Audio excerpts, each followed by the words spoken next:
हर हर महादेव। दोस्तों, ओम नमः शिवाय। हिंदू पंचांग के अनुसार हर महीने के त्रयोदशी तिथि को प्रदोष व्रत रखा जाता है। दिनों के हिसाब से प्रदोष व्रत का अलग अलग नाम होता है। रविवार के दिन पड़ने वाले प्रदोष व्रत को रवि प्रदोष व्रत कहा जाता है। प्रदोष व्रत भगवान शिव को समर्पित होता है और साथ ही रविवार के दिन पड़ने के कारण भगवान शिव के साथ साथ सूर्य देवता की भी कृपा प्राप्त होती है। तो रविवार के दिन पड़ने के कारण भगवान शिव के साथ साथ आज के दिन सूर्य देवता का भी आशीर्वाद प्राप्त होता है, जिसके कारण अगर किसी की कुंडली में सूर्य ग्रह से संबंधित कोई दोष है तो उसका भी निवारण किया जा सकता है। तो आज सुनिए रवि प्रदोष व्रत कथा। भगवान शिव को समर्पित और भगवान शिव का आशीर्वाद प्राप्त करने के लिए रवि प्रदोष व्रत के दिन प्रदोष काल से पहले स्नान करके स्वच्छ सफ़ेद रंग के आसन पर सफ़ेद रंग के वस्त्र धारण कर इस कथा को सुनना चाहिए और फिर भगवान शिव को अखंडित चावल आखिर की भोग लगाना चाहिए। पौराणिक कथा के अनुसार एक गांव में एक बहुत ही दीनहीन ब्राह्मण रहा करता था। उसकी पत्नी भी उसी की तरह पूजा पाठ किया करती थी और भगवान में अटूट श्रद्धा रखती थी। उसकी पत्नी हर महीने पड़ने वाले प्रदोष व्रत भी रखा करती थी। उन दोनों का एक ही पुत्र था। एक समय की बात है, उनका पुत्र गंगा स्नान करने के लिए नदी किनारे गया, लेकिन दुर्भाग्यवश रास्ते में चोरों ने उसे घेर लिया और उसे कहने लगे कि हम तुम्हें मारेंगे नहीं अगर तुम अपने पिता के गुप्त धन के बारे में हमें बता दोगे। मैं बालक तू जानता था कि उसके पिता बहुत ही निर्धन है, ऐसे में उनके पास गुप्त धन रखने का तो कोई सवाल ही नहीं है। इसलिए वह गलत चोरों की बात सुनकर बड़े दिनों से उनसे कहने लगा, हे बंधुओं, हम तो अत्यंत दीन दुखी ब्राह्मण हैं, हमारे पास तो धन है ही नहीं। तब चोरों ने उस बालक की बात सुनकर कहा, तो फिर बता तेरी इस पोटली में क्या बना हुआ है। बालक ने बिना किसी आपत्ति के आपकी पोटली खोलकर दिखा दी और कहने लगा, देखिए इस पोटली में तो मेरी माँ ने मेरे लिए रास्ते में खाने के लिए रोटियां बनाकर रखी है। तब चोरों ने यह बात देखी तो उन्हें उस लड़के की बातों पर विश्वास हो गया। चोरों के सरदार ने अपने साथियों से कहा कि साथी, यह बालक बहुत ही दीन दुखी मनुष्य है, अतः हम इसे छोड़कर किसी और को लूटेंगे। इतना कहकर चोरों ने उस बालक को जाने दिया। प्रभात चलते चलते एक नगर के बाहर जा पहुंचा। नदी के पास ही एक बरगद का पेड़ था। बालक दिन भर चलता चलता थक गया था, इस कारण वह बरगद के वृक्ष की छाया में लेटकर सो गया। थोड़ी देर बाद उस नगर के कुछ सिपाही चोरों को खोजते हुए उस बरगद के वृक्ष के पास आए। जब उन्होंने बरगद के वृक्ष के नीचे एक बालक को लेटा हुआ देखा तब उसे चोर समझकर बंधक बनाकर राजा के पास ले गए। राजा ने उस बालक को तुरंत ही कारावास में बंद करने का आदेश दे दिए। उधर ब्राह्मण कलर सुरक्षा होने पर भी अपने घर वापस नहीं लौटा। तब ब्राह्मण और ब्राह्मणी को अपने पुत्र की बड़ी चिंता हुई। अगले दिन प्रदोष व्रत था। ब्राह्मणी ने सुबह स्नान करके विधिवत प्रदोष व्रत किया और कथा भी सुनी और मन ही मन हाथ जोड़कर भगवान शिव से प्रार्थना करने लगी कि हे भोलेनाथ, मेरे पुत्र की रक्षा करना। मेरा पुत्र न जाने कहाँ और किस हालत में भटक रहा होगा, क्योंकि वह ब्राह्मणी नित्य प्रतिदिन भगवान शिव की पूजा किया करती थी और सच्चे मन से हर महीने पड़ने वाले प्रदोष व्रत रख सकती थी, जिस कारण भगवान शिव ने उसकी प्रार्थना स्वीकार कर ली। उसी रात भगवान शिव ने उस राजा को स्वप्न में दर्शन देकर कहा कि वह बालक चोर नहीं है, इसलिए उसे प्रातः काल ही छोड़ दिया जाए, नहीं तो वह उसका सारा राजपाट, उसका सारा धन वैभव नष्ट कर देंगे। इधर रात के स्वप्न से डरकर राजा ने भगवान शिव की आज्ञा सुनकर उस बालक को कारावास से मुक्त कर दिया और बालक ने अपनी सारी कहानी उस राजा को सुना दी। इस बालक के मुंह से सारी सच्चाई सुनकर राजा ने अपने सिपाहियों को उस बालक के घर भेजा और उसके माता पिता को अपने महल में बुलवाया।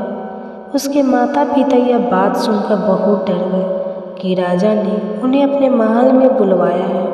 उन्हें लगा कि कहीं राजाओं ने कोई सजा दे। डरते डरते जहाँ पर और ब्राह्मण राजा के महल में पहुँचे। महाराजा ने जब उन्हें इस प्रकार देखा तो उसने कहा कि आप बिल्कुल भी मत डरिए, आपका बालक निर्दोष है, इसमें कुछ भी नहीं किया। और इस प्रकार राजा ने उस ब्राह्मण को 5 गाय दान में दे दिए, जिसके कारण विस्तार पूर्वक अपना आगे का जीवन व्यतीत कर सके। भगवान शिव की कृपा से मैं ब्राह्मण परिवार आनंद से रहने लगा, क्योंकि ब्राह्मणी प्रदोष व्रत रखती थी। इस कारण उनके सभी दुख दूर हो गए थे। इस प्रकार जो भी भक्त सच्चे मन से रवि प्रदोष व्रत के दिन भगवान शिव और पूरे शिव परिवार की पूजा करता है और भगवान शिव में अटूट श्रद्धा रखकर अपनी मनोकामना पूर्ति के लिए प्रार्थना करता है, भगवान शिव उनकी सभी मनोकामनाएं पूर्ण करते हैं, उनके सभी कष्ट सभी दुख हर लेते हैं। यह रवि प्रदोष व्रत की कथा अगर आप जानना चाहते हैं रवि प्रदोष व्रत की संपूर्ण पूजा विधि के बारे में, तो मेरे चैनल पर पहले से ही अपलोड वीडियो को आप देख सकते हैं। आज की यह कथा आपको कैसी लगी कमेंट बॉक्स में भोलेनाथ की जय लिखकर मुझे ज़रूर बताइएगा। आने वाले वीडियोज़ का नोटिफिकेशन पाने के लिए और मेरे चैनल पर हर पूजा पाठ से जुड़ी संपूर्ण विधि और कथाएं सुनने के लिए आप मेरे चैनल को सब्सक्राइब करके बेल आइकन को भी जरूर प्रेस कर दें।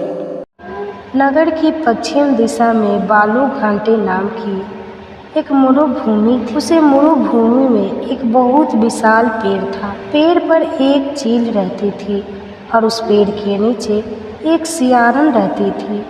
चील और सियारन दोनों पक्की सहेलियां थी। दोनों में बहुत अच्छी दोस्ती थी। एक दिन बहुत सी महिलाएं नर्मदा नदी के किनारे जितिया व्रत का पूजन कर रही थी। चील और सियारन ने उन दोनों से जाकर पूछा कि अब क्या कर रही है। तब महिलाओं ने बताया कि हमने जितिया व्रत किया है, हम जीमूतवाहन भगवान की पूजा कर रहे हैं। संतान की लंबी उम्र के लिए यह व्रत किया जाता है। चील और सियारन दोनों ने वहाँ पर संकल्प लिया कि हम दोनों भी यह व्रत करेंगे। अब चील और सियारन ने दोनों ने व्रत कर लिया। उसी दिन नगर में एक सेठ की मृत्यु हो गई। चील और सियारन दोनों का व्रत था। दोनों को बहुत भूख लगी हुई थी। चील अपने ऊपर नियंत्रण रखा, लेकिन सियारन अपने ऊपर नियंत्रण नहीं रखा। चील ने जैसे ही मरे हुए सेठ की लाश को देखा तो उसने जाकर उसे खा लिया, लेकिन चील का जो व्रत था वह टूट गया। सियारन पूरा व्रत नियम पूर्वक किया। कुछ समय बाद दोनों की मृत्यु हो गई। दोनों ने दूसरा जन्म मनुष्य योनि में लिया। उन दोनों का जन्म भास्कर नामक एक पंडित के घर हुआ। दोनों ने बहन के रूप में जन्म लिया। शिलावती जो बड़ी बहन थी उसका विवाह बुद्धिसेन के साथ कर दिया, और जो छोटी बहन थी कपूर थी उसका विवाह नगर की राजा मलाई केतु के साथ हुआ। छोटी बहन का पूरावती नगर की रानी बन गई। कुछ समय बाद बड़ी बहन शिलावती को 7 पुत्रों की प्राप्ति हुई, लेकिन शिलावती जो रानी बनी थी वो जब भी बच्चे को जन्म देती, जन्म के कुछ समय बाद ही बच्चे की मृत्यु हो जाती। उसकी कोई भी संतान जिंदा नहीं रहती थी।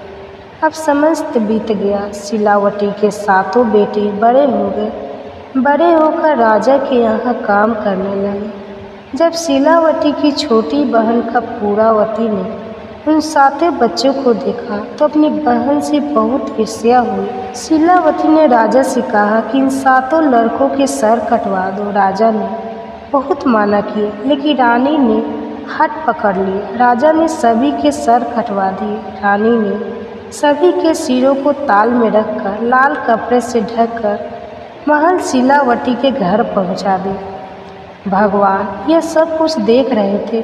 शीलावती जितिया का व्रत करती थी। भगवान ने मिट्टी से सातों भाइयों के सर बनाकर उनकी धड़ से लगाए और अमृत का छींटा लगाकर सभी को जिंदा कर दिया। रानी ने जो सर शीलावत के घर भिजवाए वो सारे फूल बन गए और सातों भाई हंसते खेलते हुए अपने घर चले गए। इधर रानी इंतजार कर रही थी कि वहाँ पर शोक का मातम होगा, मुझे वह खबर मिलेगी। लेकिन जैसे ही रानी को पता चला कि शीलावती के सातों भाई बिल्कुल ठीक ठाक घर पहुँच गए, रानी दौड़ी दौड़ी अपनी बहन शीलावती के घर गई। वहाँ सातों भाइयों को जिंदा देखकर रानी बेहोश हो गई। रानी ने बताया कि कैसे इसे ईर्ष्या हुई और कैसे उसने उसके बच्चों को सर कटवा दिया। अगले जन्म में रहती थी वहाँ आकर शीलावती ने अपनी बहन को पूर्व जन्म की सारी बातें बताई और जितिया व्रत के विषय में बताया। यह सब सुनकर पूर्णावती को बहुत सदमा लगा और वहीं पर उनकी मृत्यु हो गई। राजा को बुलाया गया। राजा ने शीलावती का वहीं पर अंतिम संस्कार कर दिया। जितिया व्रत के प्रभाव से और जीमूत वाहन भगवान के आशीर्वाद से शीलावती के सातों पुत्र हष्ट पुष्ट और समस्त रहे। जीमूत वाहन भगवान जैसे अपने शीलावती के सातों पुत्रों की रक्षा की, वैसे ही इस कहानी को कहते सुनते और हुंकार भरते सभी के संतान की रक्षा करना और सभी के संतान की दीर्घ आयु करना। अपनी संतान की लंबी उम्र और अच्छे स्वास्थ्य के लिए सभी को जितिया का व्रत करना चाहिए और जितिया व्रत कथा अवश्य सुननी चाहिए। यह थी जितिया व्रत की कथा जो मैंने आपको सुनाई। कथा सुनने के बाद जो हमने हाथ में फूल और चावल लिए हैं वह हम भगवान के चरणों में समर्पित कर देंगे। अगर आपको जितिया जीवित पुत्री का व्रत की कथा पसंद आई हो तो वीडियो को लाइक करना और चैनल को सब्सक्राइब करना। फिर मिलते हैं किसी और वीडियो के साथ। तब तक के लिए जय श्री कृष्ण, राधे राधे। जितिया और जीमो वाहन व्रत के नाम से भी जानते हैं। इस व्रत की शुरुआत नहाय खाए से होती है और माताएं अपने संतान की लंबी उम्र, सुख समृद्धि और स्वस्थ और उन्नत जीवन के लिए इस व्रत को निर्जला उपवास रखकर रखती है। मान्यताओं के अनुसार संतान के लिए रखा यह व्रत किसी भी बुरी स्थिति में संतान की रक्षा करता है और सबसे कठिन व्रतों में से एक व्रत माना जाता है। इस व्रत को मुख्यतः उत्तर प्रदेश, बिहार, झारखंड, पश्चिम बंगाल जैसे अनेक राज्यों में रखा जाता है। संतान प्राप्ति की कामना से भी इस व्रत को रखा जा सकता है। ऐसे में चलिए आपको बताते हैं साल 2024 में जितिया का व्रत कब रखा जाएगा, इसकी पूजा विधि क्या है और इस दिन का क्या महत्व है। सबसे पहले तो आप सभी को जीवपुत्रिका व्रत की ढेर सारी शुभकामनाएं। इस व्रत में महिला 3 दिनों तक व्रत रखती है और यह व्रत निर्जला रखा जाता है। सप्तमी तिथि के दिन नहाए खाए और अष्टमी तिथि के दिन निर्जला उपवास रखकर नवमी तिथि के दिन व्रत का पालन किया जाता है। इस व्रत में शाम के समय मुख्य पूजा की जाती है और व्रत से जुड़े हुए खास नियमों का ध्यान रखा जाता है, तभी यह व्रत पूर्ण माना जाता है। इस दिन सूर्य देव की पूजा भी की जाती है और उन्हें बाजरे और चने से बने व्यंजन अर्पित किए जाते हैं। व्रत रखने वाली महिलाओं को इस दिन किसी भी वस्तु को काटना नहीं चाहिए, ना ही कटे हुए फल या सब्जी का उपयोग करना चाहिए। किसी भी तरह की जीव हत्या करना पाप माना जाता है और व्रती महिलाओं को इस दिन चाकू, कैंची आदि का इस्तेमाल भी नहीं करना चाहिए। इस व्रत को रखने से पहले नोनी का साग खाने की भी परंपरा है। ऐसा कहा जाता है कि नोनी के साग में कैल्शियम और आयरन भरपूर मात्रा में पाया जाता है, जिसके कारण व्रती के शरीर में जो पोषक तत्व होते हैं उनकी कमी नहीं होती। इस व्रत के पारण के बाद महिलाएं पूजा में अर्पित किया हुआ लाल या पीले रंग का धागा भी गले में पहनती है। इसके बाद कोई शुभ दिन देखकर उसे उतार लिया जाता है। जीमूत वाहन भगवान की पूजा में सरसों का तेल और खल चढ़ाया जाता है और व्रत के पारण के बाद यह तेल बच्चों के सिर पर लगाया जाता है। माना जाता है कि यह भगवान का आशीर्वाद होता है। पौराणिक मान्यता है कि इस व्रत को जो भी माँ करती है उसे कभी भी अपने संतान के वियोग का सामना नहीं करना पड़ता है। उनके संतान को लंबी उम्र और जीवन भर किसी भी दुख और तकलीफ से सुरक्षा मिलती है। इस दिन गंधर्व राजकुमार जीमूत वाहन जी की पूजा की जाती है। महाभारत युद्ध के समय अपने पिता की मृत्यु के बाद अश्वत्थामा बहुत नाराज हुए और क्रोध में वह पांडवों के शिविर में घुस गए। शिविर के अंदर उस समय 5 लोग सो रहे थे। अश्वत्थामा को लगा कि वह लोग पांडव हैं और अपने पिता की मृत्यु का बदला लेने के लिए उन्होंने उन 5 को मार डाला। दरअसल वह द्रौपदी जी की 5 संतानें थीं। इस बात की सूचना जब अर्जुन को मिली तो उन्होंने अश्वत्थामा को बंदी बनाकर उनकी दिव्य मणि छीन ली। अब अश्वत्थामा को और अधिक क्रोध आ गया तो उन्होंने बदला लेने के लिए अभिमन्यु की पत्नी उत्तरा के गर्भ में पल रहे बच्चे को गर्भ में ही नष्ट कर डाला। भगवान श्री कृष्ण ने तब अपने सभी पुण्य का फल उत्तरा की उस आजन्मी संतान को देकर उसे फिर से जीवित कर दिया। मारकर पुनः जीवित होने के कारण उस बच्चे का नाम जीवित पुत्रिका रखा गया। जीवित पुत्री का व्रत रखने की मान्यता है। बेटा हो या बेटी, आप अपनी संतान के लिए इस व्रत को रख सकती है। व्रत के दिन प्रातःकाल उठकर स्नान आदि से निर्वित होने के बाद सूर्य देव की उपासना करनी चाहिए।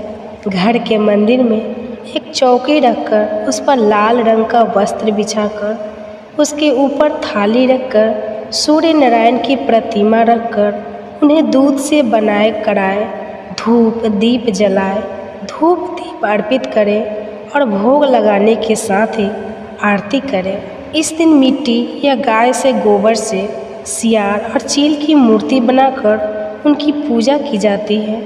कुश से बनी हुई जीमूत वाहन भगवान की पूजा की जाती है। उन्हें धूप दीप अक्षत पुष्प अर्पित किए जाते हैं। व्रत की कथा पढ़ने और सुनने के साथ ही सबसे अंत में आरती करके क्षमा याचना की जाती है। अगले दिन व्रत का पारण करने के बाद ज़रूरतमंद लोगों को दान दिया जाता है।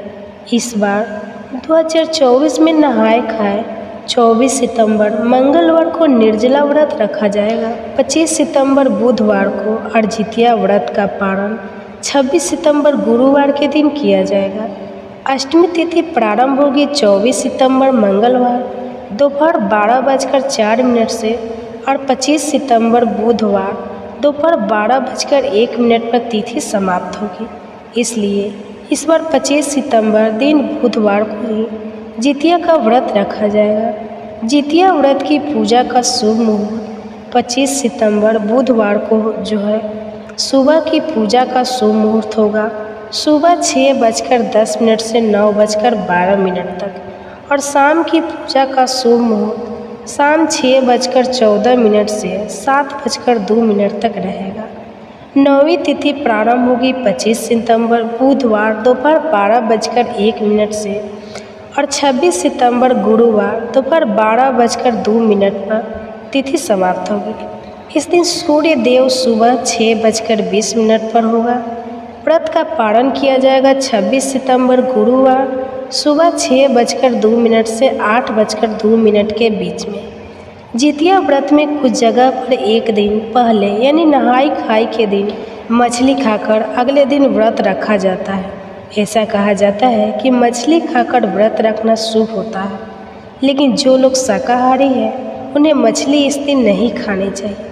वैसे तो इस व्रत को 24 घंटे तक निर्जला ही रखा जाता है, लेकिन कुछ महिलाएं इस व्रत को जो कि बिना जल के नहीं रह सकती, वह जल ग्रहण करके भी रखती है। जितिया व्रत के पारण में मुंडवे की लिट्टी, गेहूं के आटे की, दूध, पीठी, देसी मटर, करी, झींगी, तोरी की सब्जी, अरबी की सब्जी नोनी साग, पोई साग के पकौड़े, कास फल की सब्जी, खीरे का रायता और तरह तरह के व्यंजन खाए और खिलाए जाते हैं। तो यह थी आज की वीडियो। उम्मीद है आपको पसंद आई होगी। ये उनके भगवत भाव का ज्ञान हो गया। यह देखकर भगवान श्री हरि ने यदुवंशियों को मोहने के लिए वैष्णवी माया फैलाई और कहा, और पिताजी, मैं और भैया बलराम बहुत दिनों से आपके दर्शन करने के लिए तत्पर थे। आज इतने लंबे समय के बाद हमें आपका दर्शन मिला है। जिसका समय माता पिता की सेवा के बिना ही बीतता है, उस पुत्र का तो जीवन व्यर्थ है। वह जननी को कष्ट देने वाला मान गया है। साधु पुरुषों में उसकी निंदा होती है। तात जो गुरु देवता, ब्राह्मण और माता पिता का पूजन सत्कार करते हैं, उन्हीं का जन्म सफल होता है। पिताजी, हम लोग कंस के बल और प्रताप से पराधीन हो गए थे, इसलिए हमारे द्वारा जो आपने कर्तव्य का उल्लंघन हुआ है वह सब आप क्षमा कर दीजिए। ऐसा कहकर दोनों भाइयों ने अपने माता पिता को प्रणाम किया। फिर क्रमशः यदुकुल के सभी बड़े बूढ़ों का चरण स्पर्श किया। इस प्रकार अपने विनय पूर्व बर्ताव से समस्त पूर्वास के मन में अपने प्रति स्नेह भर दिया। कंस के मारे जाने पर उसकी पत्नियां और माताएं शोक और दुख में डूब गई और उसको सब ओर से घेर कर अनेक प्रकार से विलाप करने लगी। उन्हें घबराई हुई और दुखी देखकर भगवान श्री कृष्ण भी नेत्रों से आंसू बहाते हुए उन सबको सांत्वना देने लगे। उग्रसेन को कैद से छुड़ाया और अपने राजपद पर अभिषेक कर दिया। राजसन पर बैठने के बाद उग्रसेन ने अपने पुत्र के और अन्य मरे हुए व्यक्तियों को पारल के कार्य किए। मृतकों के अर्धदैहिक क्रिया करने के बाद जब उग्रसेन फिर से सिंहासन पर बैठे, तब श्री कृष्ण ने उनसे कहा, महाराज, जो भी आवश्यक कार्य हो उसके लिए मुझे निशंक होकर आज्ञा दीजिए। तब तक मैं आपकी सेवा में उपस्थित हूँ। तब तक आप देवताओं को भी आज्ञा दे सकते हैं। फिर इस पृथ्वी के राजाओं की तो बात ही क्या है। उग्रसेन से ऐसा कहकर श्री कृष्ण वायु देवता से बोले, वायु, तुम पास जाओ और उसे मेरा यह संदेश कहो कि इंद्र, तुम अभिमान छोड़कर महाराज उग्रसेन को सुधर्मा सभा दे दो। श्री कृष्ण कहते हैं, यह राजा के योग्य उत्तम रत्न है, इसलिए सुधर्मा सभा में यदुवंश का बैठना सर्वथा उचित है। भगवान के ऐसा कहने पर वायुदल ने सचिपति इंद्र से सब कुछ कहा और इंद्र ने वायु को सुधर्मा सभा दे दी। वह दिव्य सभा सभी रत्नों से संपन्न थी। गोविंद की भुजाओं की छत्र छाया में रहने वाले यादव वायु द्वारा लाई गई उस सभा का उपभोग करने लगे। श्री कृष्ण और बलभद्र संपूर्ण विद्याओं के ज्ञाता तथा पूर्ण ज्ञान स्वरूप थे। तथापि शिष्य और आचार्य की परंपरा को सुरक्षित रखने के लिए उन्होंने कश्यप में उत्पन्न अवंती पुरी निवासी संदीपनी जी के यहाँ विदाधन के लिए यात्रा की। बलराम जी और श्री कृष्ण दोनों भाई शिष्य ग्रहण करके लगातार गुरु की सेवा में लगे रहते थे। उन्होंने अपने आचरण के द्वारा सबको शिष्य के कर्तव्य का उपदेश दिया। 64 दिनों में ही रहस्य और संग्रह अस्त्रों के उपसंहार सहित धन वेद का उन्हें पूरी तरह से ज्ञान हो गया। यह अद्भुत बात थी। उनके अलौकिक और उन्होंने कर्मों को देखकर गुरु ने ऐसा समझा कि साक्षात सूर्य और चंद्रमा इन दोनों के रूप में मेरे आए हैं। एक बार केवल बता देने से ही इन दोनों को संपूर्ण अस्त्र शस्त्रों का ज्ञान हो गया। तब उनकी विद्या पूरी हो गई। तब भगवान श्री कृष्ण और बलराम जी ने अपने गुरु से कहा, भगवान, आपको क्या गुरु दक्षिणा दी जाए, बताइए। परम बुद्धिमान गुरु ने भी उनके अलौकिक कर्म का विचार करके अपने मरे हुए पुत्र को मांग लिया, जो प्रभास क्षेत्र में समुद्र के भीतर डूब गया था। तब बलराम और श्री कृष्ण हथियार लेकर समुद्र तट पर गए और समुद्र से बोले, मेरे गुरु के पुत्र को लेकर आओ। समुद्र ने हाथ जोड़कर कहा, भगवान, मैंने शांति पनी के पुत्र का अपहरण नहीं किया है। मेरे भीतर पंचजन्य रहता है, उसका आकार शंख की तरह है। उसी ने उस बालक को पकड़ लिया था और वह दैत्य आज भी मेरे जल में मौजूद है। समुद्र के ऐसा कहने पर भगवान ने जल में प्रवेश करके पंचजन को मार डाला और उसकी हड्डियों का उत्तम शंख ग्रहण किया। जिसका शब्द सुनकर दैत्यों का बल छीन हो जाता है, देवताओं की शक्ति बढ़ती और अधर्म का नाश हो जाया करता है। इसके बाद भगवान श्री कृष्ण और बलराम जी यमपुरी में गए। वहाँ उन्होंने शंखनाद किया और बेवस्त यम को जीतकर गुरु के पुत्र को प्राप्त कर लिया। वह बेचारा वह नरक की यातना भोग रहा था। उसे पहले जैसा शरीर प्रदान कर दोनों भाइयों ने अपने गुरु को अर्पित कर दिया। इसके बाद वे दोनों बंधु उग्रसेन द्वारा पाली मथुरापुरी में चले आए। उनके आने से मथुरा के सभी स्त्री पुरुष प्रसन्न हो गए। महाबली कंस ने जरासंध की पुत्री प्राप्ति से विवाह किया था। जरासंध मगध देश का बलवान राजा था और बहुत बड़ी सेना अपने साथ लेकर अपने दामाद को मारने वाले यदुवंशियों सहित श्री कृष्ण का वध करने के लिए बड़े क्रोधपूर्वक आया। मथुरा के पास पहुंचकर उसने उस पुरी को चारों ओर से घेर लिया। उसके साथ 23 अक्षोभ्याय प्रकार बलदेव जी के हाथ में भी उनके अभीष्ट अस्त्र हल और मसूल आ गए। उन दिव्य अस्त्रों को पाकर श्री कृष्ण और बलराम ने महाराज जरासंध को सेना सहित युद्ध में परास्त कर दिया और फिर वे अपनी पुरी में लौट आए।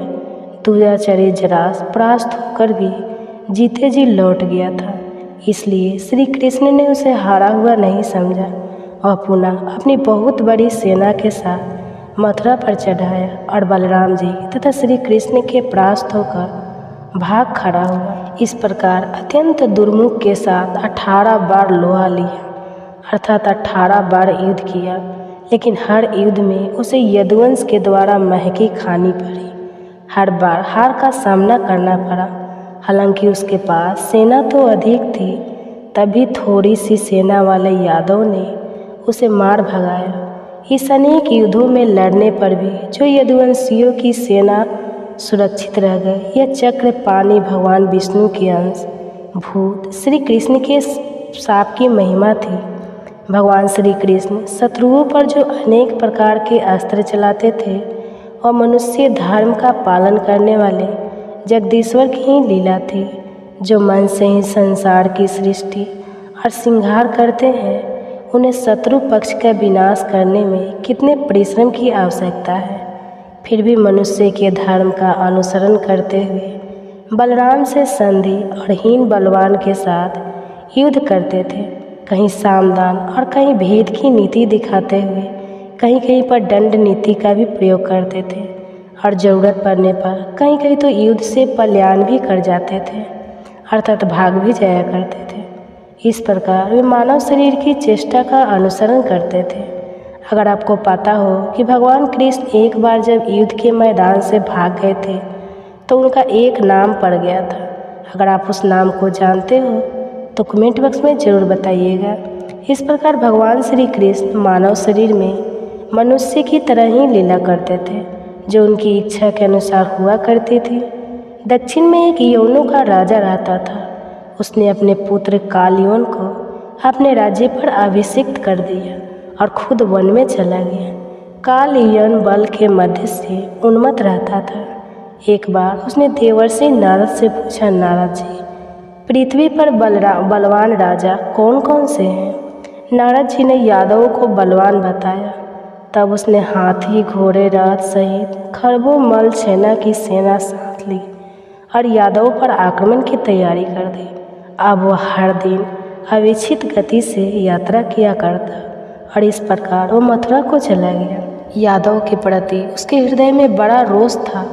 उसके आक्रमण का समाचार जानकर श्री कृष्ण ने सोचा कि अगर कालयवन ने आकर यादव की सेना का श्रृंगार कर दिया तो अवसर देकर मगधराज जरास भी आक्रमण करेगा और पहले जरासंध ने ही आकर हमारी सेना को छीन कर दिया तो बलवान कालयवन तो बचे, खुजे सैनिक को मार ही डालेगा।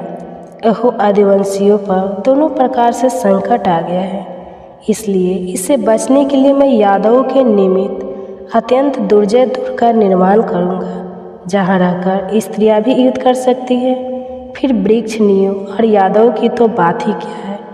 अगर मैं सोया या बाहर गया हूँ तो उस समय भी दुर्ग में रहने पर दुष्ट शत्रु यादव को ज़्यादा कष्ट ना दे सके। ऐसा सोचकर गोविंद ने समुद्र से 12 योजन भूमि मांगी और उसी में द्वारिकापुरी का निर्माण किया। उसमें बड़े बड़े उद्यान शोभा पाते थे। उसकी 4 दीवारें बहुत ऊंची थी। सैकड़ों सरोवर से वह पूरी सुशोभित हो रही थी। उसमें सैकड़ों पर कोटे बने हुए थे और पूरी इंद्र की अमरावती से मनोहर जान पड़ती थी। भगवान श्री कृष्ण ने मथुरा के निवासियों को वहां पहुंचा दिया और जब कल्यवन समीप आ गया तब वे स्वयं मथुरा लौट आए। मथुरा के बाहर कालियन की सेना का पड़ाव था। श्री कृष्ण अस्त्र शस्त्र लिए बिना ही मथुरा से बाहर निकले। कालियन ने उन्हें देखा और यह जानकर कि यही वासुदेव है, बिना अस्त्र शस्त्र के ही उनका पीछा किया, जिन्हें बड़े बड़े योगी अपने मन के द्वारा भी नहीं प्राप्त कर सकते। उन्हें भगवान को पकड़ने के लिए कालियन उनके पीछे पीछे चल दिया। उसके पीछा करने पर श्री कृष्ण भी एक बहुत बड़ी गुफा में प्रवेश कर गए, जहाँ महापराक्रमी मुमुक्षु सोए हुए थे। कालियन ने भी उस गुफा में प्रवेश करके देखा एक मनुष्य सो रहा है। उसे ही श्री कृष्ण समझकर उस खोटी बुद्धि वाले युवन ने लात मारी।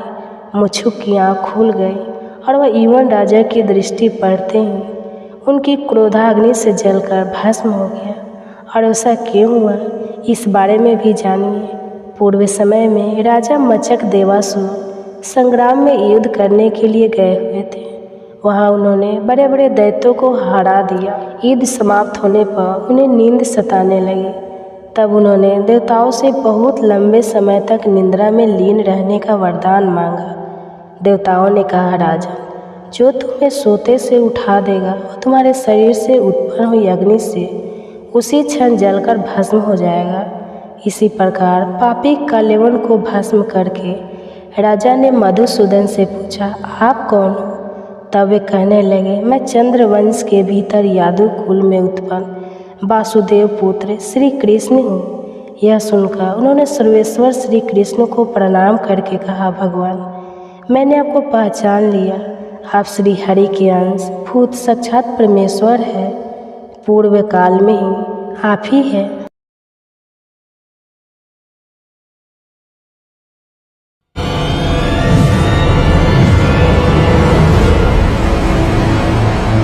हरे कृष्णा दोस्तों, राधे राधे। आप सभी को संतान सप्तमी की हार्दिक शुभकामनाएं। जिस प्रकार से अहोई अष्टमी का व्रत संतान से जुड़ा हुआ होता है, संतान की दीर्घायु, संतान के सुगत भविष्य और उन्हें हर संकट से बचाने के लिए यह संतान प्राप्ति के लिए रखा जाता है, उसी तरह संतान सप्तम का व्रत भी अपने आप में विशेष महत्व है। इस दिन माता पिता या दोनों में से कोई भी एक संतान सप्तमी का व्रत रख सकते। संतान सप्तमी का व्रत रखने से घर में खुशहाली, समृद्धि का आशीर्वाद तो मिलता ही है।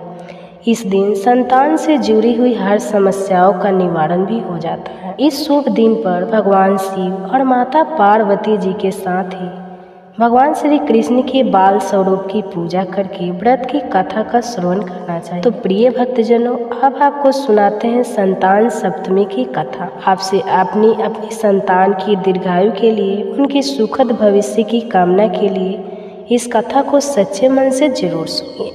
एक दिन महाराज युधिष्ठिर ने भगवान श्री कृष्ण से कहा, हे प्रभु, कोई ऐसा उत्तम व्रत बतलाइए जिसके प्रभाव से मनुष्य को अनेकों संसारिक क्लेश दुख दूर होकर वे पुत्र और पत्रवाई एक बार हो जाए। एक बार लोमस ऋषि ब्रह्मराज की मथुरापुर में वासुदेव जी के घर गए। ऋषि राज को आया देखकर वे दोनों अत्यंत प्रसन्न हुए और उनके उत्तम आसन पर बैठाकर उनका अनेक प्रकार से वंदन और सत्कार किया। फिर मुनि के चरणों तक से अपने घर और शरीर को पवित्र किया। वह प्रसन्न होकर उनको कथा सुनाने लगे। कथा को कहते हुए लोमस ऋषि ने कहा कि हे देवकी, दुष्ट दुराचारी पापी कंस ने तुम्हारे कई पुत्र मार डाले हैं, जिसके कारण तुम्हारा मन अत्यंत दुखी है। इसी प्रकार राजा नहुष की पत्नी चंद्रमुखी भी दुखी रहा करती थी, किंतु उसने संतान सप्तमी का व्रत विधि विधान सहित, जिसके प्रताप से उनको संतान का सुख मिला। यह सुनकर देवकी जी ने हाथ जोड़कर मुनि से कहा, हे ऋषिराज, कृपा करके रानी चंद्रमुखी का संपूर्ण वृत्तांत और इस व्रत को विस्तार सहित मुझे बताइए, जिससे मैं भी इस दुख से मुक्ति पा सकूं। तब लोमस ऋषि ने कहा, हे देवकी, अयोध्या के राजा नहुस थे। उनकी पत्नी चंद्रमुखी अपने नाम के अनुरूप ही अत्यंत सुंदर थी। उनके नगर में विष्णुगुप्त नाम का एक ब्राह्मण रहता था, जिसकी पत्नी का नाम भद्रमुंची और सुंदरी थी। रानी और ब्राह्मणी में अत्यंत प्रेम और मित्रता थी। एक दिन वे दोनों सरयू नदी में स्नान करने के लिए गए। वहाँ उन्होंने देखा कि अन्य बहुत सी स्त्रियाँ सरयू नदी में स्नान करके निर्मल वस्त्र पहनकर एक मंडप में शंकर जी और पार्वती जी की मूर्ति स्थापित करके पूजा कर रही थी। रानी और ब्राह्मणी ने यह देखकर उन स्त्रियों से पूछा कि बहनों, तुम यह किस देवता का और किस कारण से पूजन व्रत आदि कर रही हो? यह सुनकर स्त्रियां कहने लगी कि हम संतान सप्तमी का व्रत कर रहे हैं और हमने भगवान शिव और पार्वती जी का पूजन और अक्षत आदि से ससुपचार विधि से किया है कि सब इसी पुण्य व्रत का विधान। यह सुनकर रानी और ब्राह्मणी ने भी इस व्रत को करने का मन ही मन संकल्प लिया और फिर वे दोनों अपने घर वापस लौट आई।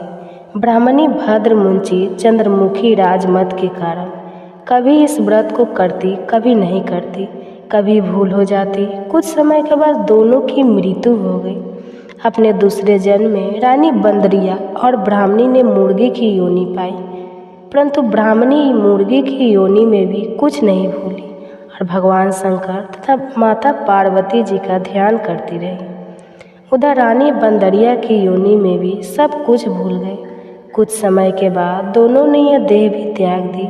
अब इनका तीसरा जन्म फिर से मनुष्य योनि में। उस ब्राह्मणी ने एक ब्राह्मणी के यहाँ कन्या के रूप में जन्म लिया और उस ब्राह्मण कन्या का नाम भूषण देवी रखा तथा विवाह गोकुल निवासी अग्निशल ब्राह्मण से कर दिया गया। भूषण देवी इतनी सुंदर थी कि वह आभूषण रहित होते हुए भी अत्यंत सुंदर लगती थी। यहाँ तक कि कामदेव की पत्नी रति भी उसके सम्मुख लज्जा थी। भूषण देवी के अत्यंत सुंदर सर्वगुण संपन्न चंद्रमा के समान धर्मवीर, कर्मनिष्ठ, सुशील स्वभाव वाले 8 पुत्र हुए। ये सब भगवान शिव के इस दिव्य और पावन व्रत का ही पुनीत फल था।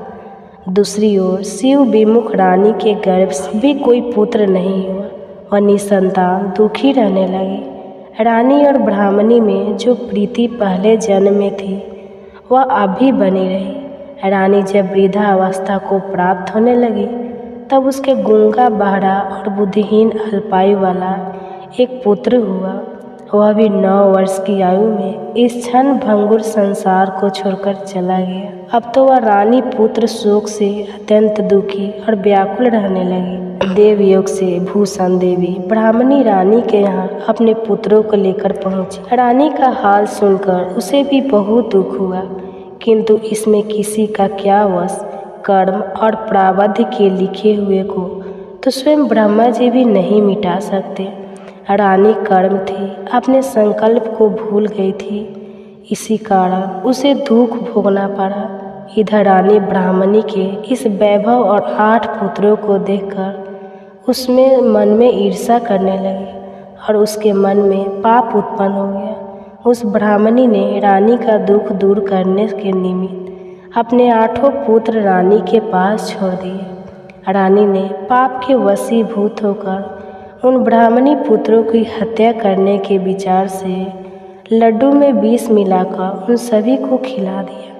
परंतु भगवान शंकर और माता पार्वती की कृपा से एक भी बालक की मृत्यु नहीं हुई। यह देखकर रानी तो अत्यंत आश्चर्यचकित हो गई और इस रहस्य का पता लगाने की उसने मन में ठान ली। इधर भगवान की पूजा से निर्मित होकर जब भूषण देवी रानी के पास आई तो रानी ने उससे कहा, मैंने तुम्हारे बालकों को लड्डू में जहर मिलाकर खिलाया, लेकिन इनमें से एक भी नहीं मरा। तुमने ऐसा कौन सा दान पुण्य व्रत किया है जिसके कारण तुम्हारे पुत्र नहीं मरे और तुम नित्य नए सुख भोग रही हो? तुम्हारा तो बड़ा सौभाग्य है। इसका भेद तुम मुझसे निस्सक होकर समझाओ। मैं तुम्हारी बड़ी रानी रहूँगी। रानी के ऐसे दीन वचन सुनकर भूषण ब्राह्मणी कहने लगी, सुनो, तुमको 3 जन्म का हाल कहती हूँ, सो ध्यान पूर्वक सुनना।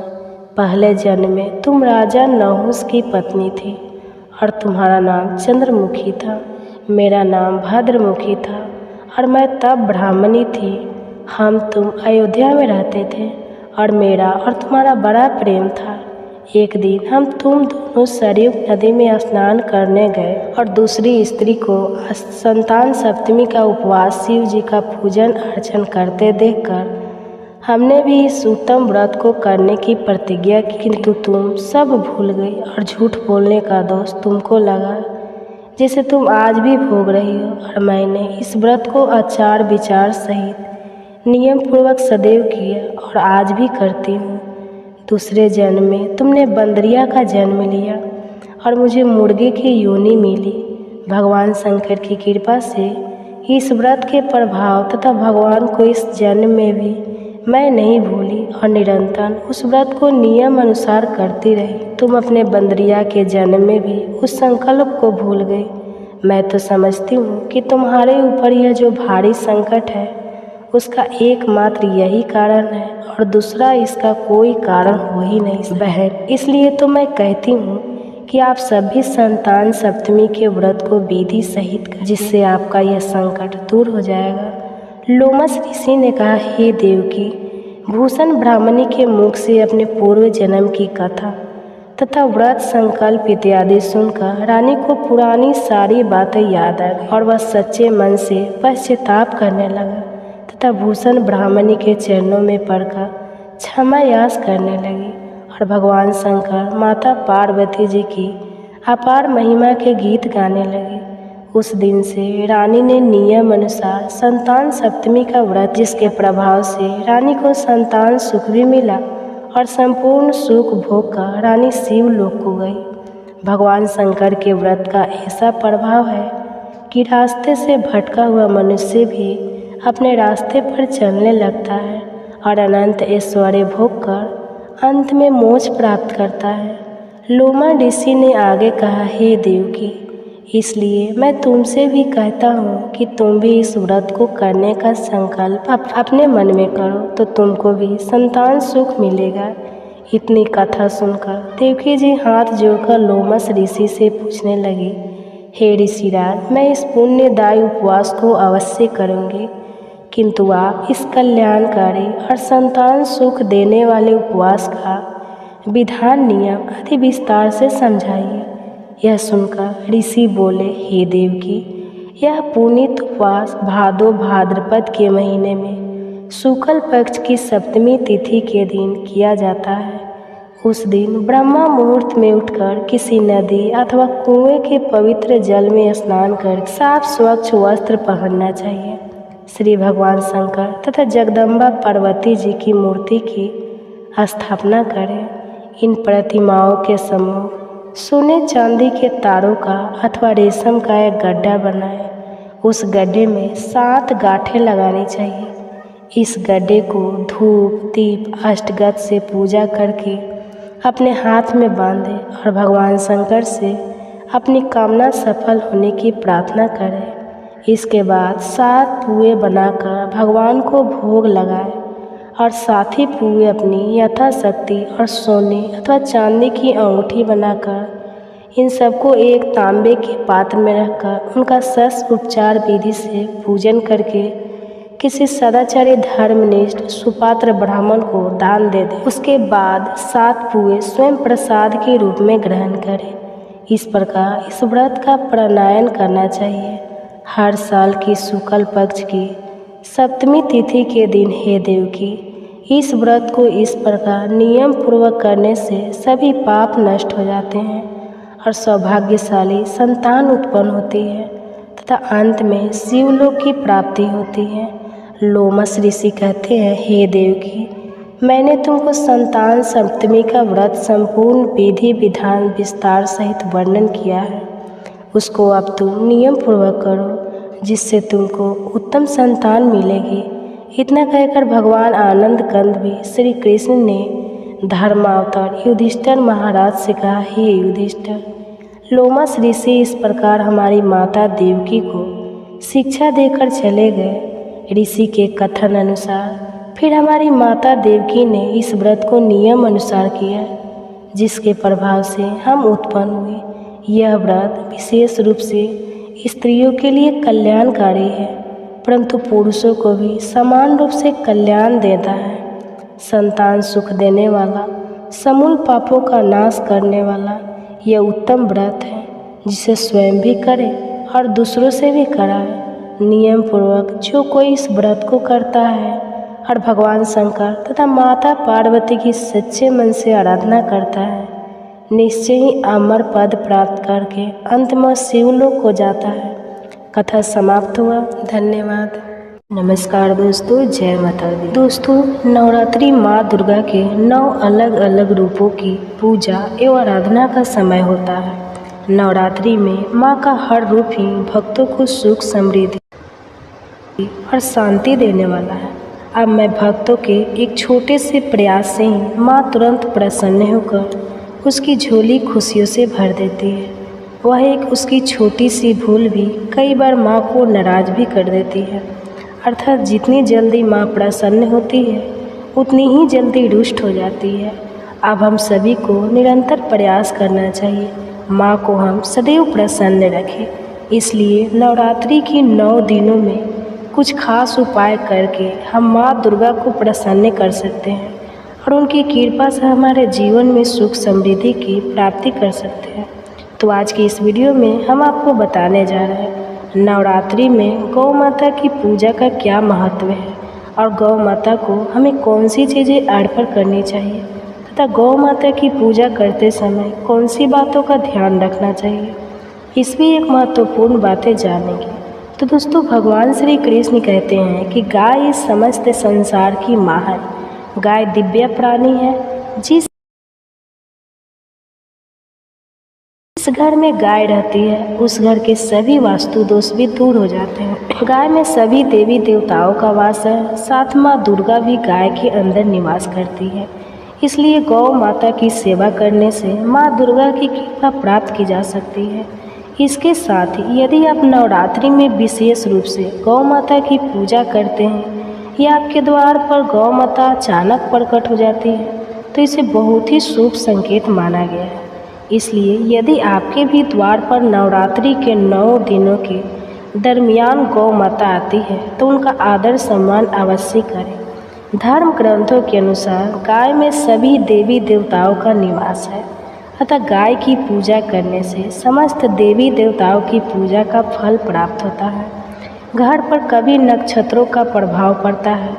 गाय की रीढ़ की हड्डी में है सूर्य केतु नाड़ी होती है, जो सूर्य की किरणों से इस समय सुरक्षा हर बात करती है। तो यह स्वर्ण रक्षा गाय के दूध में विद्यमान होते हैं, जो मनुष्य के लिए अमृत के समान है। इससे शर्मनाक हार के कारण ही गाय के दूध का रंग हल्का पीला होता है। तो आइए जानते हैं नवरात्रि में गौ माता की पूजा करने से मनुष्य को कौन से फल मिलते हैं। साथ ही घर से वास्तु दोष नष्ट करने के लिए हमें कौन से उपाय करने चाहिए।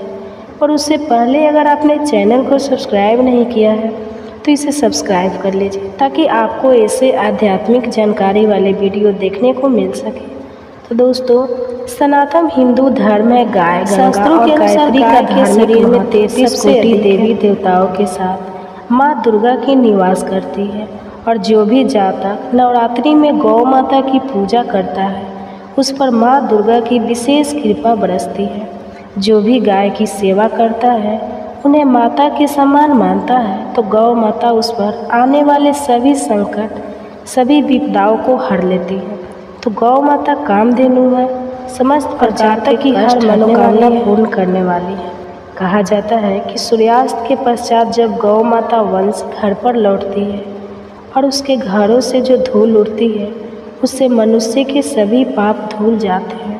अगर व्यक्ति क्रोधी है, पढ़ाई में कमज़ोर है, बोलने में असमर्थ है, तो व्यक्ति को गौ माता को नवरात्रि के 9 दिनों के द्वार पर हरा चना खिलाना चाहिए। इससे बुध ग्रह की दिशा ठीक हो जाती है और सभी दिक्कतें दूर होती है। गौ का दान करना शास्त्रों में अत्यंत ही शुभ फलदायी माना गया है।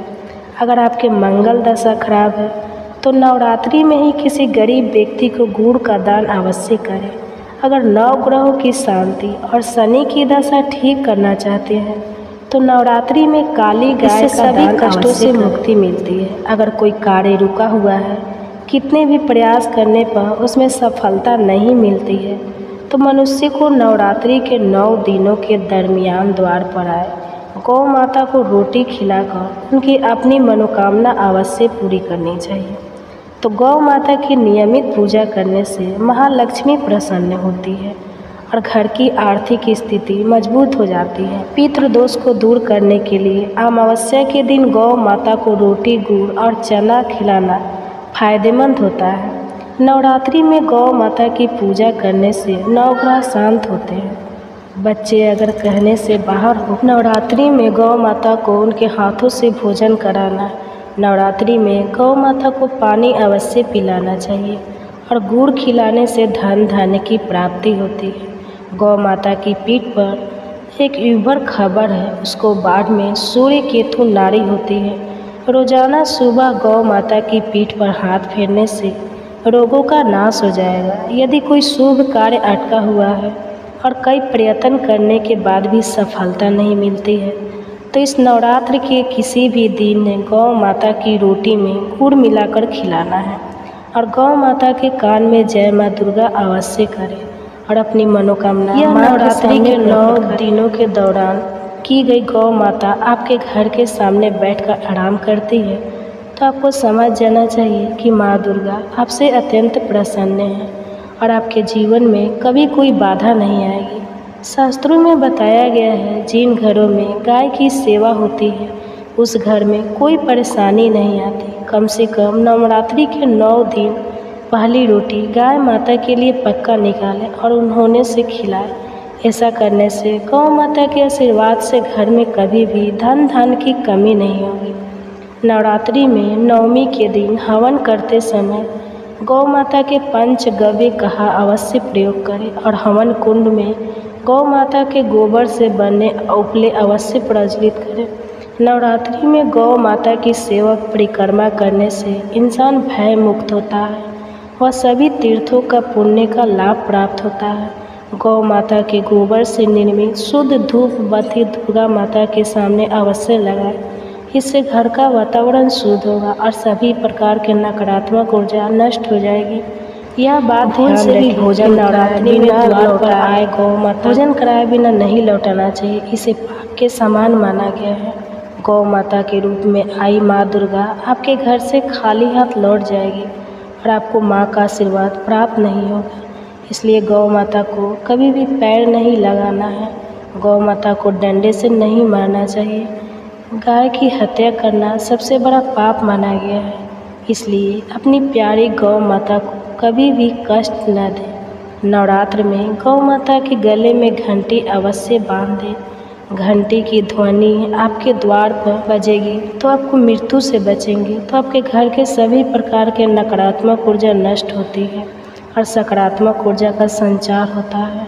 गौ माता के दूध में सूर्य तो पाया जाता है, इसलिए नवरात्रि में गौ माता के दूध का सेवन अवश्य करें और माँ दुर्गा को गौ माता के दूध से बनी खीर अवश्य चढ़ाएं। इससे आपके जीवन में चल रही सभी प्रकार की परेशानियाँ समाप्त हो जाएगी।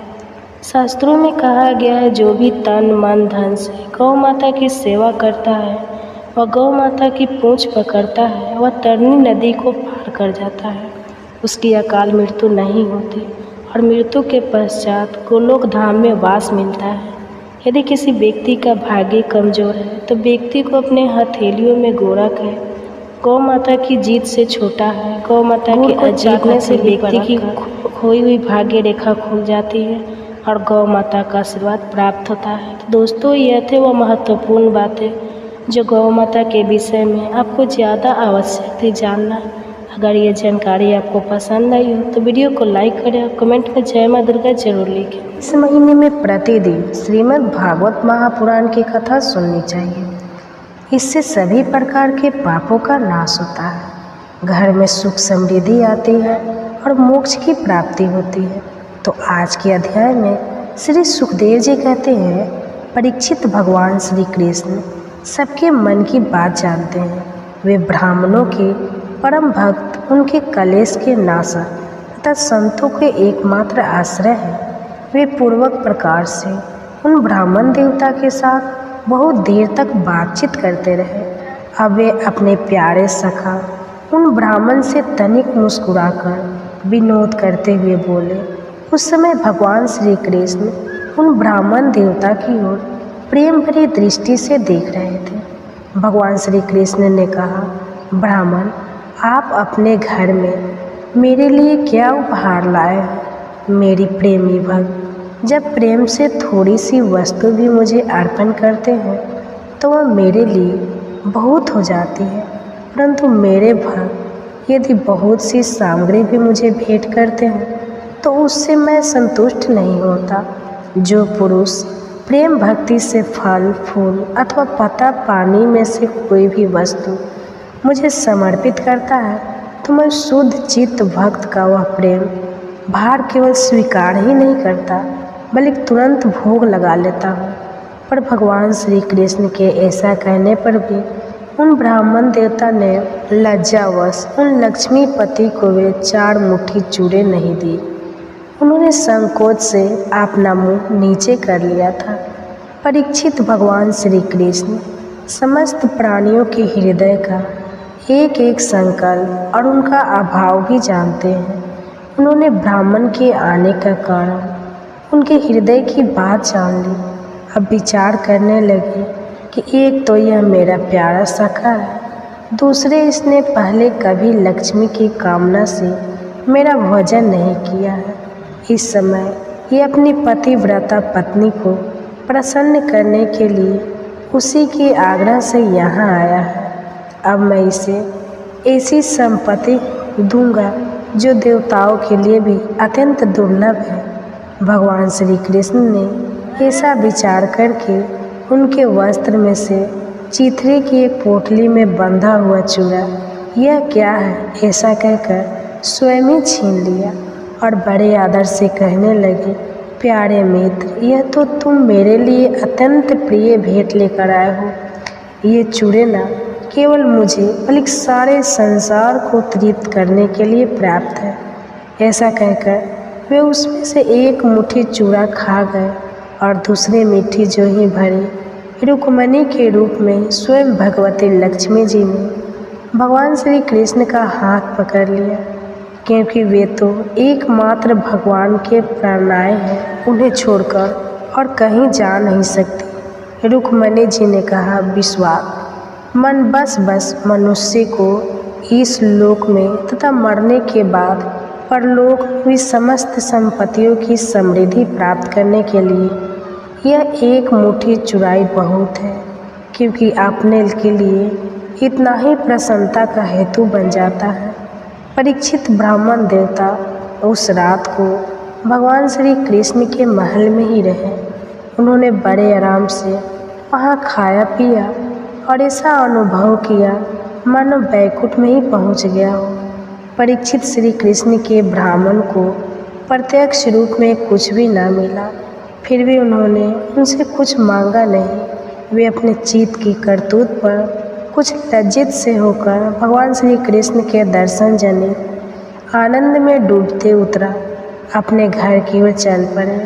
वे मन ही मन सोचने लगे, अहो कितने आनंद और आश्चर्य की बात है। ब्राह्मण को अपना इष्ट देव मानने वाले भगवान श्री कृष्ण की ब्राह्मण भक्ति आज मैंने अपनी आँखों से देख ली। धन्य है जिनके वक्षस्थल पर स्वयं लक्ष्मी जी सदा विराजमान रहती है। उन्होंने मुझ अत्यंत दरिद्र को अपने हृदय से लगा लिया।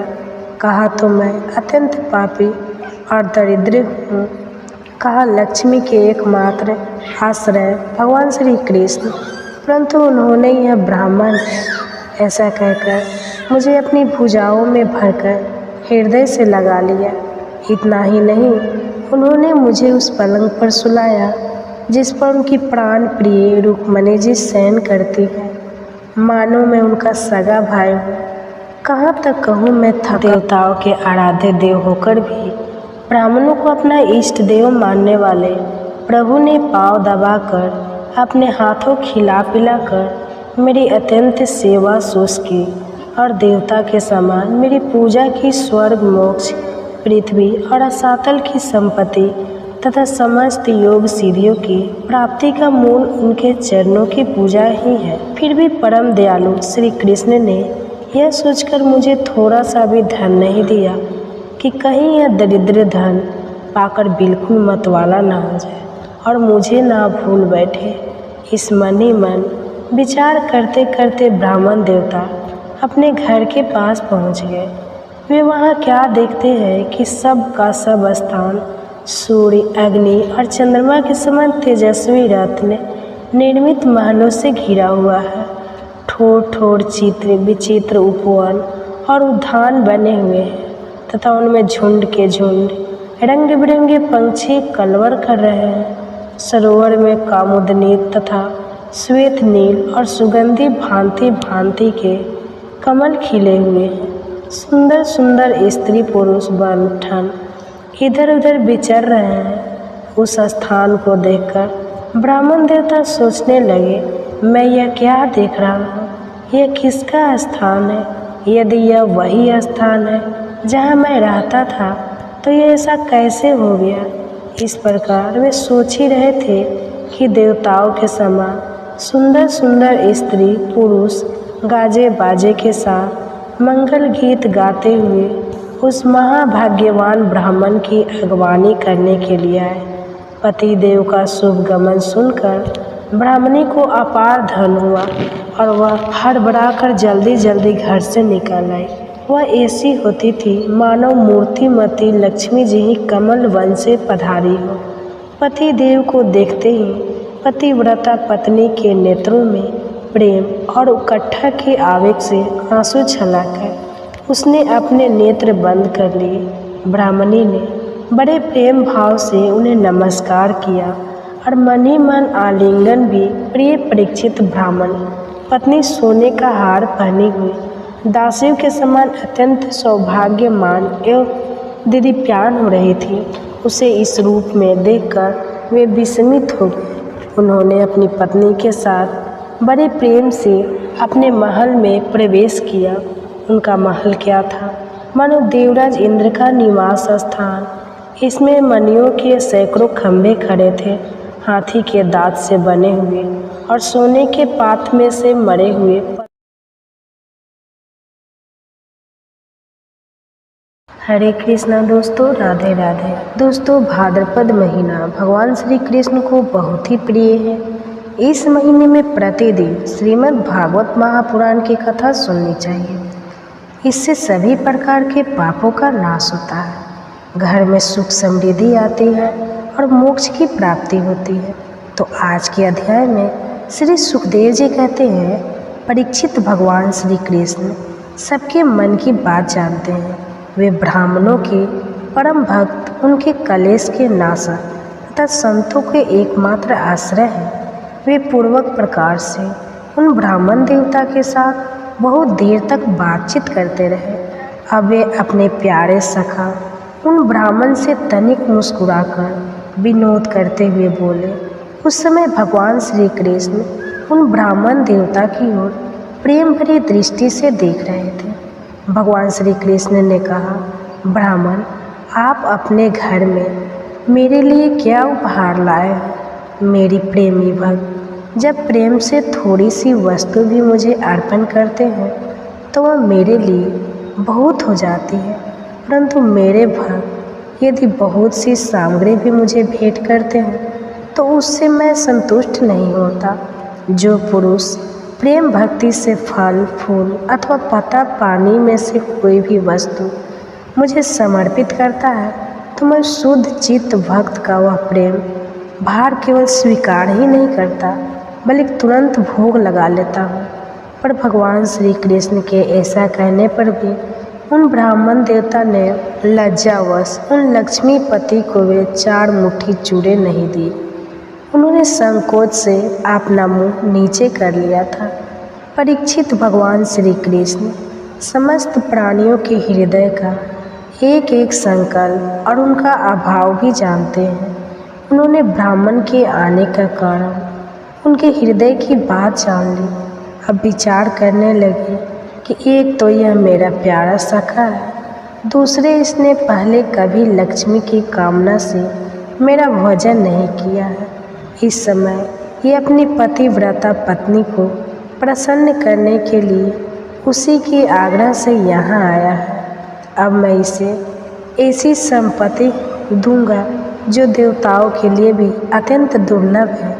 भगवान श्री कृष्ण ने ऐसा विचार करके उनके वस्त्र में से चिथड़े की एक पोटली में बंधा हुआ चूड़ा, यह क्या है ऐसा कहकर स्वयं ही छीन लिया और बड़े आदर से कहने लगे, प्यारे मित्र, यह तो तुम मेरे लिए अत्यंत प्रिय भेंट लेकर आए हो। ये चूड़े न केवल मुझे बल्कि सारे संसार को तृप्त करने के लिए प्राप्त है। ऐसा कहकर वे उसमें से एक मुट्ठी चूड़ा खा गए और दूसरी मुट्ठी जो ही भरी रुक्मिणी के रूप में स्वयं भगवती लक्ष्मी जी ने भगवान श्री कृष्ण का हाथ पकड़ लिया, क्योंकि वे तो एकमात्र भगवान के प्रणय हैं, उन्हें छोड़कर और कहीं जा नहीं सकती। रुक्मिणी जी ने कहा, विश्वास मन बस मनुष्य को इस लोक में तथा मरने के बाद परलोक में समस्त संपत्तियों की समृद्धि प्राप्त करने के लिए यह एक मुट्ठी चुराई बहुत है, क्योंकि अपने के लिए इतना ही प्रसन्नता का हेतु बन जाता है। परीक्षित, ब्राह्मण देवता उस रात को भगवान श्री कृष्ण के महल में ही रहे। उन्होंने बड़े आराम से वहाँ खाया पिया और ऐसा अनुभव किया मानो बैकुंठ में ही पहुँच गया हो। परीक्षित, श्री कृष्ण के ब्राह्मण को प्रत्यक्ष रूप में कुछ भी ना मिला, फिर भी उन्होंने उनसे कुछ मांगा नहीं। वे अपने चित्त की करतूत पर कुछ लज्जित से होकर भगवान श्री कृष्ण के दर्शन जनित आनंद में डूबते उतरा अपने घर की ओर चल पड़े। वे मन ही मन सोचने लगे, अहो कितने आनंद और आश्चर्य की बात है। ब्राह्मण को अपना इष्ट देव मानने वाले भगवान श्री कृष्ण की ब्राह्मण भक्ति आज मैंने अपनी आँखों से देख ली। धन्य है जिनके वक्षस्थल पर स्वयं लक्ष्मी जी सदा विराजमान रहती है। उन्होंने मुझ अत्यंत दरिद्र को अपने हृदय से लगा लिया। कहा तो मैं अत्यंत पापी और दरिद्र हूँ, कहा लक्ष्मी के एकमात्र आश्रय भगवान श्री कृष्ण, परंतु उन्होंने यह ब्राह्मण है ऐसा कहकर मुझे अपनी भुजाओं में भरकर हृदय से लगा लिया। इतना ही नहीं, उन्होंने मुझे उस पलंग पर सुलाया जिस पर उनकी प्राण प्रिय रुक्मिणी जी शयन करती है, मानो मैं उनका सगा भाई हूँ। कहाँ तक कहूँ मैं थका। देवताओं के आराध्य देव होकर भी ब्राह्मणों को अपना इष्ट देव मानने वाले प्रभु ने पाँव दबाकर अपने हाथों खिला पिला कर मेरी अत्यंत सेवा सोच की और देवता के समान मेरी पूजा की। स्वर्ग, मोक्ष, पृथ्वी और असातल की संपत्ति तथा समस्त योग सिद्धियों की प्राप्ति का मूल उनके चरणों की पूजा ही है। फिर भी परम दयालु श्री कृष्ण ने यह सोचकर मुझे थोड़ा सा भी धन नहीं दिया कि कहीं यह दरिद्र धन पाकर बिल्कुल मतवाला ना हो जाए और मुझे ना भूल बैठे। इस मन ही मन विचार करते करते ब्राह्मण देवता अपने घर के पास पहुंच गए। वे वहाँ क्या देखते हैं कि सब का सब स्थान सूर्य, अग्नि और चंद्रमा के समान तेजस्वी रत्न निर्मित महलों से घिरा हुआ है।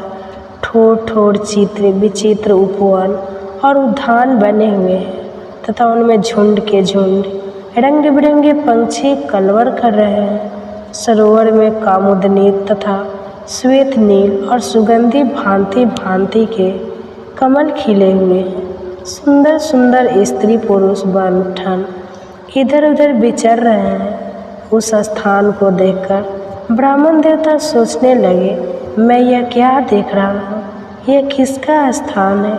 यदि यह वही स्थान है जहाँ मैं रहता था तो यह ऐसा कैसे हो गया? इस प्रकार वे सोच ही रहे थे कि देवताओं के समान सुंदर सुंदर स्त्री पुरुष गाजे बाजे के साथ मंगल गीत गाते हुए उस महाभाग्यवान ब्राह्मण की अगवानी करने के लिए आए। पति देव का शुभ गमन सुनकर ब्राह्मणी को अपार धन हुआ और वह हड़बड़ाकर जल्दी जल्दी घर से निकल आई। वह ऐसी होती थी मानो मूर्तिमती लक्ष्मी जी ही कमल वन से पधारी हो। पति देव को देखते ही पतिव्रता पत्नी के नेत्रों में प्रेम और उकट्ठा के आवेग से आंसू छलकाए उसने अपने नेत्र बंद कर लिए। ब्राह्मणी ने बड़े प्रेम भाव से उन्हें नमस्कार किया और मन ही मन आलिंगन भी। प्रिय परीक्षित ब्राह्मण पत्नी सोने का हार पहनी हुई दासियों के समान अत्यंत सौभाग्यमान एवं दिव्यान हो रही थी। उसे इस रूप में देखकर वे विस्मित हो गए। उन्होंने अपनी पत्नी के साथ बड़े प्रेम से अपने महल में प्रवेश किया। उनका महल क्या था, मानो देवराज इंद्र का निवास स्थान। इसमें मणियों के सैकड़ों खंभे खड़े थे, हाथी के दांत से बने हुए और सोने के पात्र में से मरे हुए पलंगों पर दूध की फैन की तरह श्वेत और कोमल बिछौना बिछ रहे थे। बहुत से चौर वहाँ रखे हुए थे जिसमें सोने की डंडियाँ लगी हुई थी। सोने के सिंहासन सौभाग्यमान हो रहे थे जिन पर बड़ी कोमल कोमल गद्दियाँ लगाई गई थी। ऐसे चंदों भी झिलमिला रहे थे जिनमें मोतियों की लड़ियाँ लटक रही थी। सफ्टविन मणि के स्वच्छ भीतों पर पन्ने की पिचकारी की हुई थी। रत्न निर्मित स्त्री मूर्तियों के हाथों में रत्नों के दीपक जगमगा रहे थे। इस प्रकार समस्त संपत्तियों की समृद्धि देखकर और उसका कोई प्रत्यक्ष कारण न पाकर बड़ी गंभीरता से ब्राह्मण देवता विचार करने लगे कि मेरे पास इतनी संपत्ति कहाँ से आ गई। वे मन ही मन कहने लगे, मैं जन्म से ही भाग्यहीन और दरिद्र हूँ, फिर मेरी इस संपत्ति समृद्धि का कारण क्या है। अवश्य ही परमेश्वर सली यदुवंश शिरोमणि भगवान श्री कृष्ण की कृपा कटाक्ष के अतिरिक्त और कोई कारण नहीं हो सकता। यह सब कुछ उनकी करुणा की ही देन है। स्वयं भगवान श्री कृष्ण पूर्ण काम और लक्ष्मीपति होने के कारण अनंत भोग सामग्रियों से युक्त है। इसलिए वे याचक भक्त को उसके मन का भाव जानकर बहुत कुछ दे देते हैं, परंतु उसे समझते हैं बहुत थोड़ा, इसलिए सामने कुछ कहने नहीं। मेरे यदुवंश शिरोमणि सखा श्याम सुंदर सचमुच उससे भी बढ़कर उदार है, जो समुद्र को भर देने की शक्ति रखने पर भी किसान के सामने ना बरस कर उसके जोश जाने पर रात में बरसता है और बहुत बरसने पर भी थोड़ा ही समझता है। मेरे प्यारे सखा श्री कृष्ण देते हैं बहुत पर उसे मानते हैं बहुत थोड़ा, और उनका प्रेमी भक्त यदि उनके लिए कुछ भी कर दे तो वे उसको बहुत मान लेते हैं। देखे तो मैंने उन्हें केवल एक मुट्ठी चूड़ा भेंट किया था, पर उदास शिरोमणि श्री कृष्ण ने उसे कितने प्रेम से स्वीकार कर दिया। मुझे जन्म जन्म उन्हीं का प्रेम, उन्हीं की हितसिता, उन्हीं की मित्रता और उन्हीं की सेवा प्राप्त हुआ। मुझे संपत्ति की आवश्यकता नहीं, सदा सर्वदा उन्हीं गुणों के एकमात्र निवास स्थान महानुभाव भगवान श्री कृष्ण के चरणों में मेरा अनुराग बढ़ता जाए और उन्हीं के प्रेमी भक्तों का सत्संग प्राप्त हो। अजन्मा भगवान श्री कृष्ण संपत्ति आदि के दोष जानते हैं। वे देखते हैं कि बड़े बड़े धनियों का धन और ऐश्वर्य के मद से पतन हो जाता है, इसलिए वे अपने अंधदर्शी भक्त को उसके मांगते रहने पर भी तरह तरह के संपत्ति, राज्य और ऐश्वर्य आदि नहीं देते। यह उनकी बड़ी कृपा है। परीक्षित अपनी बुद्धि से इस प्रकार निश्चय करके वे ब्राह्मण देवता त्यागपूर्वक अनासक्त भाव से अपनी पत्नी के साथ भगवत प्रसाद स्वरूप विषयों को ग्रहण करने लगे और दिनों दिन उनकी प्रेम भक्ति बढ़ने लगी। प्रिय परीक्षित, देवताओं के भी आराध्य देव भक्त बिहारी यज्ञपति सर्वशक्तिमान भगवान स्वयं ब्राह्मणों को अपना प्रभु इष्ट देव मानते हैं। इस प्रकार भगवान श्री कृष्ण के प्यारे सखा उस ब्राह्मण ने देखा कि यद्यपि भगवान अजीत है, किसी के अधीन नहीं है, फिर भी वे अपने सेवकों के अधीन हो जाते हैं, उनसे पराजित हो जाते हैं। अब वे उन्हीं के ध्यान में तन्मय हो गए। ध्यान के आवेग से उनकी अविद्या की गांठ कट गई और उन्होंने थोड़े ही समय में भगवान का धाम, जो कि संतों का एकमात्र आश्रय है, उसे प्राप्त किया। प्रिय परीक्षित,